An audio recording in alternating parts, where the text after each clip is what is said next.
আশরাফুল, আশরাফুল, তোর কথা কানে যাচ্ছে না? তোর ডাকতেছি, এদিকে আয়। কি হয়েছে ভাই? ধান কানে নিয়ে যাচ্ছিস? ধান বাড়ি নিয়ে যাচ্ছি ভাই। এই ধান বাড়ি নিয়ে যাচ্ছিস, তার মানেটা কি? ও ভাই, আকাশের অবস্থা দেখতে পাইতেছেন না? আকাশে কি মেঘ দেখেছেন? এখনই তো বৃষ্টি চলে আসবে না, তা ধান বাড়ি না নিয়ে কি করব ভাই? আকাশে মেঘটা কি হয়েছে? ধান পরেও বাড়ি নিয়ে যাওয়া যাবে না, তুই আগে এদিকে আয়, তোর সাথে কথা আছে। ও ভাই, এখন কথা শুনতে গেলে হবেন না। আকাশে মেঘ, এখনই বৃষ্টি চলে আসবে না। ওই দেখেন ভাই, জনেরা ধান বাইনতেছে।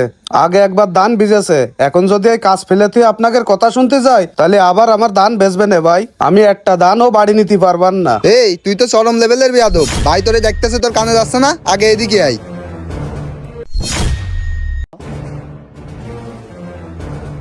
ও ভাই, কি হয়েছে কন? কি হয়েছে তা তো কোনোদিন তুই বুঝতেই পারি না। রান, কি হয়েছে ওর একটু বুঝোই কদিনই। আচ্ছা উস্তাদ, বুঝাচ্ছি। এই কি হয়েছে ভাই?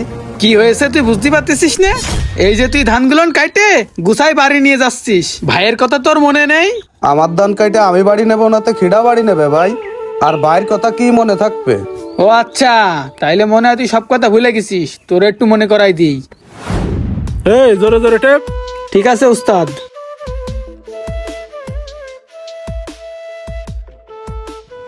থাম। আসসালামু আলাইকুম ভাই। ওয়ালাইকুম আসসালাম। কি হয়েছে ভাই, একটু দরকারে আসলাম আপনার কাছে। কি দরকার? কয়ে ফেলো, দরকার ছাড়া তো আর কোনো সময় মনে করো না। করছি কি ভাই, আপনি তো জানেন যে আমার একটা ছোট ভাই আছে। এখন আমি তো জোন ঘাটা মানুষ, মেলা কষ্ট করে ছোট ভাইটারে মানুষ করেছি। এখন ছোট ভাইয়ের একটা চাকরির কথাবার্তা হচ্ছে, তা সেই চাকরির জন্য কিছু টাকা পয়সার দরকার, সেই জন্যই আপনার কাছে আসিলাম। টাকার দরকার ছাড়া তো আর আমার কাছে আসো না। তা কয় টাকা লাগবে তোমার? ভাই বেশি না, ওই 50,000 মতো টাকা লাগবে।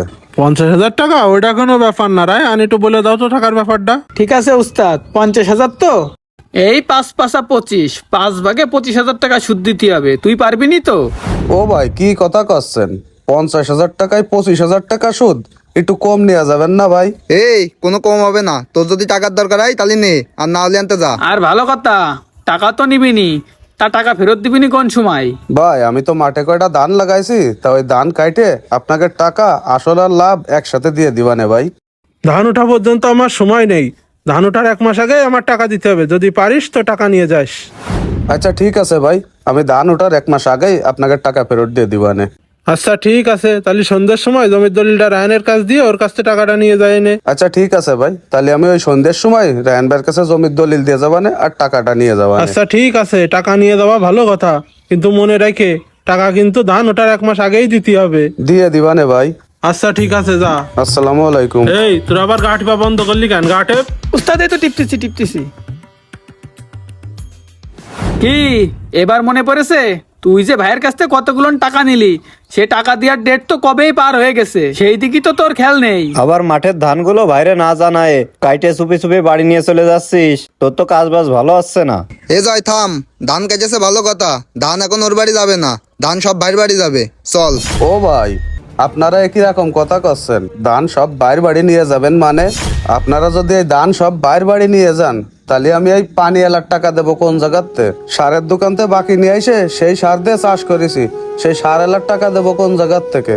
আবার এই যে এতগুলো জন নিছি, এই বৃষ্টি বাদলার ভিতরে ধান উঠতে পারতেছি না, সমস্ত লোক নিয়ে এসে বাকি করে এই ধান উঠছি। আপনারা যদি সব ধান নিয়ে চলে যান, তাহলে ভাই আমি এগের সব টাকা পয়সা দেবো কোন জায়গার থেকে ভাই? আমি তো পুরো পথে বসে যাবা না ভাই। আমি তো চিন্তা করিলাম এই ধান মান বাড়ি নিয়ে যায় যাইড়ে মাইড়ে তারপরে আটে নিয়ে যায় বিক্রি করে ভাইয়ের কাছ থেকে যে টাকাগুলো নিলাম সেই টাকাগুলো দিয়ে দেবো। এই আশরাফুল, তুই থাম। তুই আমারে অনেকবার টাকা দিছিস, তোর আর আমার টাকা দেওয়া লাগবে না। এখন তোর এই মায়া কান্না দেখার সময় আমার নেই। এখন এই ধান সব আমার বাড়ি যাবে। হ্যাঁ ভাই তো ঠিক কথাই কয়েছে, ওই ধান এখন আমরা নিয়ে যাব।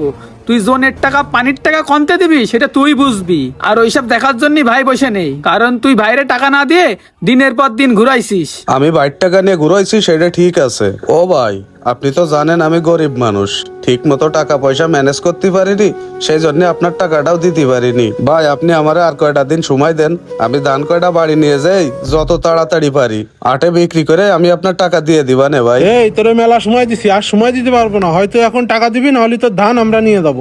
ও ভাই, শেষবারের মতো করছি, আমারে আর কয়টা দিন সময় দেন ভাই, ধান কয়টা নিয়েন না ভাই, আমারে আর কয়টা দিন সময় দেন ভাই, আমি টাকা দিয়ে দিবানে ভাই। এই তোরা আর আমি কোনো সময় দিতে পারবো না। এই তোরা ধান রাখ, আরে তোরা যা ধান উঠো। ঠিক আছে উস্তাদ, এই চল। ও ভাই ভাই আপনার পায়ে ধরেছি ভাই, ধান এই, কাটা নিয়েন তোরা না সব ধান ভাই। উঠো, ওই ধান ও সব ভাই তোরা যায়েন উঠো। না ভাই, এই, দেখেন তুই ভাই চুপ ধান করে থাক, কাটা নিয়েন তোর না কোনো ভাই। কথা আজকে আমি শুনবো না, সব ও ধান ভাই আজকে আমি ভাই নিয়ে নিয়েন যাবো। না ভাই। আমাদের এই দেশে এমন হাজারো কৃষক আছে যারা সুদখোর মহাজনের কাছ থেকে সুদে টাকা নিয়ে সেই টাকা পরিশোধ করতে না পেরে সর্বস্ব হারিয়ে নিঃস্ব হয়ে গেছে। তাই আপনাদের উদ্দেশ্যে একটাই কথা বলতে চাই, না খেয়ে থাকবেন তবুও কোনো সুদখোর মহাজনের কাছ থেকে সুদে টাকা নিয়ে আপনার জীবনের কোনো প্রয়োজন মেটাবেন না। আর এই ভিডিওটি যদি ভালো লাগে অবশ্যই শেয়ার করে সকলকে দেখার সুযোগ করে দিবেন। আল্লাহ হাফেজ।